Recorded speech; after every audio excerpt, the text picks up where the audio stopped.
السلام علیکم ورحمۃ اللہ وبرکاتہ۔ امید ہے آپ سب اپنے گھروں میں خیر و عافیت کے ساتھ ہوں گے۔ اللہ تعالیٰ ہر ماں باپ کو اپنے بچوں کا سکون عطا کرے اور ہر بچوں کو اپنے ماں باپ کا احترام اور محبت کرنے کی توفیق عطا کرے، آمین ثم آمین۔ ایک جگہ میں نبی پاک صلی اللہ علیہ وآلہ وسلم صحابہ کرام کے ساتھ تشریف فرما تھے، تو صحابہ کرام نے عرض کی کہ یا رسول اللہ صلی اللہ علیہ وآلہ وسلم، آپ روز قیامت کیسے پہچانیں گے کہ فلاں میرا امتی ہے؟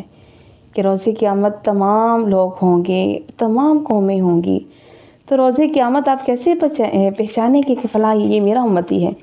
تو نبی پاک صلی اللہ علیہ وآلہ وسلم نے مسکرا کر فرمایا، اے میرے پیارے صحابہ، ایک بہت بڑا چٹیل میدان ہو اور اس میں سفید گھوڑے بھی ہوں اور کالے گھوڑے بھی ہوں، تو آپ کیا سفید گھوڑوں میں کالے گھوڑوں کو پہچان لیں گے؟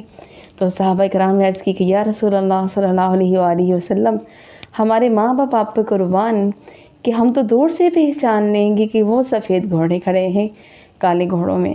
تو نبی پاک صلی اللہ علیہ وآلہ وسلم نے فرمایا کہ اے میرے پیارے صحابہ، ہر قوم کے چہرے روز قیامت وہی ہوں گے جو ان کے اس دنیا میں تھے، لیکن سوائے ایک میری امت کے کہ ان کے ہاتھ چمک رہے ہوں گے، ان کے پاؤں چمک رہے ہوں گے، یہ وضو کی فضیلت ہوگی، اور جو ان کے چہروں پہ نور ہوگا وہ درود پاک کی برکت سے ہوگا۔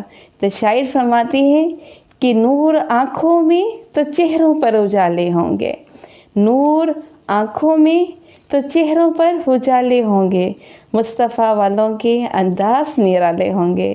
سبحان اللہ۔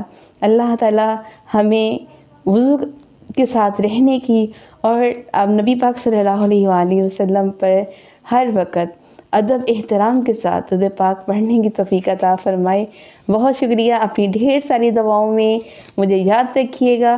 بہت شکریہ، اللہ حافظ۔